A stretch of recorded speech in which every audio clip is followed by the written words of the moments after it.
نحمده ونصلي على رسوله الكريم اما بعد فاعوذ باللہ من الشیطان الرجیم بسم اللہ الرحمن الرحیم۔ حضرات اکرام، آج کے درس کا موضوع ہے جنت میں داخل ہونے کے 3 اسباب۔ حضرت ابو ہریرہ رضی اللہ تعالی عنہ فرماتے ہیں کہ 3 باتیں جس شخص میں ہوں گی اللہ رب العزت قیامت کے دن اس کا حساب بہت آسان طریقے سے لے گا اور اس کو اپنی رحمت سے جنت میں داخل فرمائے گا۔ نمبر 1 یہ کہ جو تمہیں محروم کرے تم اسے عطا کرو، اور جو تم پر ظلم کرے تم اس کو معاف کر دو، اور تیسری چیز یہ ہے کہ جو تم سے قطع تعلق کرے، تم سے تعلقات کو ختم کرے، تم اس سے ملاپ کرو۔ ہم اپنی ذات اور اپنے نفس کی خاطر ناراض ہی ہونا چھوڑ دیں، جیسا کہ ہمارے بزرگوں کا جذبہ ہوتا تھا کہ ان پر کوئی کتنا ہی ظلم کرے، مگر یہ حضرات خاصان الہی اس ظالم پر شفقت اور مہربانی فرمایا کرتے تھے۔ اللہ تبارک و تعالیٰ نے ان حضرات کو بڑا صبر و تحمل، بہت حلم اور بردباری عطا فرمائی۔ ایک مرتبہ حضرت سیدنا بایزید بسطامی رحمۃ اللہ علیہ قبرستان میں حاضری دے کر واپس تشریف لا رہے تھے کہ راستے میں ایک نوجوان پر نظر پڑی کہ جو بربط بجا رہا تھا۔ بربط ایک طرح کا ساز اور باجا ہے، تو آپ نے اس کو دیکھ کر لا حول ولا قوت الا باللہ العلی العظیم پڑھا۔ اس پر وہ نوجوان طیش میں آ گیا اور بربط کو اس زور سے آپ کے سر اقدس پر مارا کہ آپ کا سر مبارک زخمی ہو گیا اور بربط بھی ٹوٹ گیا۔ آپ اس نوجوان کو کچھ کہے بغیر تشریف لے گئے اور اپنے غلام کے ذریعے بربط کی قیمت اور حلوہ اس کے پاس بھیجا، اور ساتھ ہی یہ پیغام بھی دیا کہ اس رقم سے دوسرا بربط خرید لینا، اور چونکہ میری وجہ سے تمہارا بربط ٹوٹ گیا ہے، اس سے تمہارا دل رنجیدہ ہوا ہے، حلوہ کھا لو تاکہ تمہارا صدمہ دور ہو جائے۔ اس اخلاق حسنہ سے وہ نوجوان ایسا متاثر ہوا کہ آپ کی خدمت میں حاضر ہو کر تائب ہو گیا۔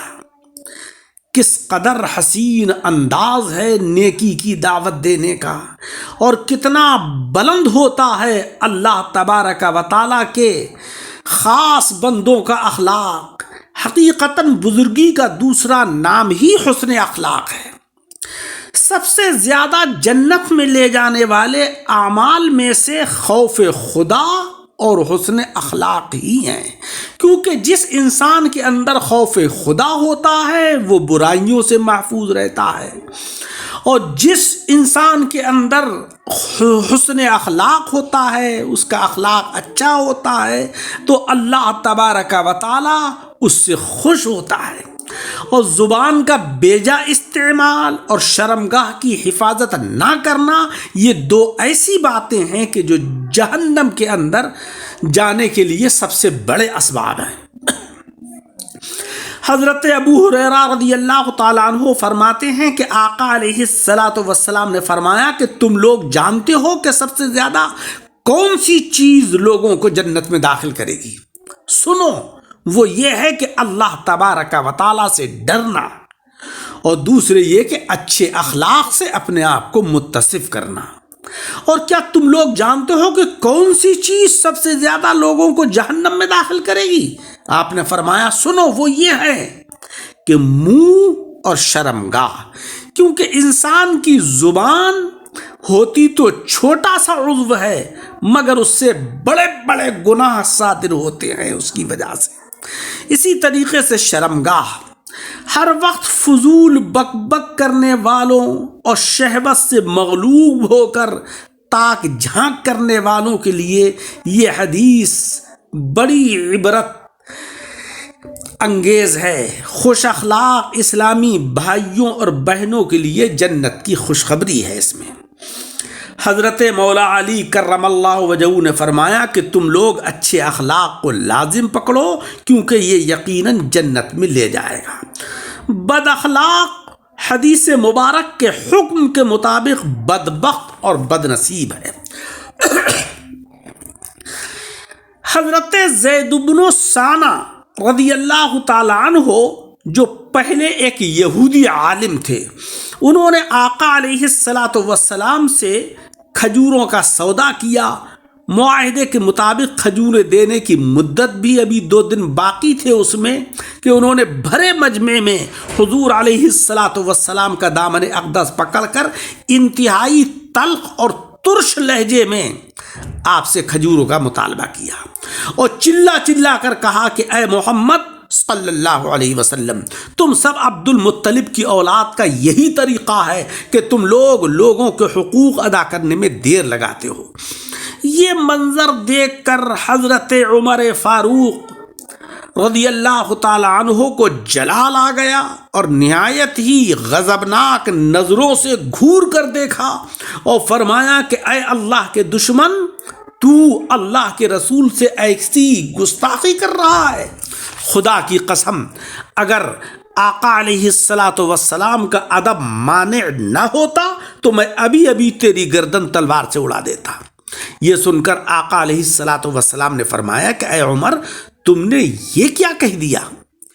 تمہیں تو چاہیے تھا کہ مجھے ادائے حق کی ترغیب دے کر اور اس کو نرمی کے ساتھ تقاضا کرنے کی ہدایت کر کے ہم دونوں کی مدد کرتے۔ پھر آقا علیہ السلام نے حکم دیا کہ اے عمر، اس کو اس کے حق کے برابر کھجوریں دے دو اور کچھ زیادہ بھی دے دو۔ حضرت فاروق اعظم نے جب اس کو اس کے حق سے زیادہ کھجوریں دیں تو حضرت زید بن ثانہ نے کہا کہ اے عمر، میرے حق سے زیادہ کیوں دے رہے ہو؟ آپ نے فرمایا کہ چونکہ میں نے ٹیڑھی ترچھی نظروں سے تجھ کو دیکھ کر خوف زدہ کیا تھا، اس لیے تاجدار مدینہ صلی اللہ علیہ وسلم نے تمہاری دلجوئی کے لیے تمہارے حق سے زیادہ کھجوریں دینے کا مجھے حکم دیا ہے۔ یہ سن کر حضرت زید بن ثانہ نے کہا کہ اے عمر، کیا تم مجھے پہچانتے ہو کہ میں زید بن ثانہ ہوں؟ حضرت عمر رضی اللہ تعالیٰ عنہ نے فرمایا کہ وہی زید بن ثانہ کہ جو یہودیوں کا بہت بڑا عالم ہے؟ انہوں نے کہا کہ جی ہاں۔ یہ سن کر حضرت عمر فاروق رضی اللہ تعالیٰ عنہ نے کہا کہ پھر تم نے شہنشاہ مدینہ صلی اللہ علیہ وسلم سے ایسی گستاخی کیوں کی؟ تو حضرت زید بن ثانہ نے جواب دیا کہ اے عمر، دراصل بات یہ ہے کہ میں نے تورات میں جتنی نشانیاں نبی آخر الزماں کی پڑھی تھیں ان سب کو میں نے تاجدار مدینہ میں موجود پایا، مگر 2 نشانیوں کے بارے میں مجھے امتحان کرنا باقی تھا۔ ایک یہ کہ نبی آخر الزماں کا حلم یعنی ان کی نرمی جہل پر غالب رہے گی، اور دوسرے یہ کہ جس قدر زیادہ ان کے ساتھ جہل کا برتاؤ کیا جائے گا اسی قدر ان کا حلم، ان کی نرمی، ان کی بردباری بڑھتی ہی چلی جائے گی۔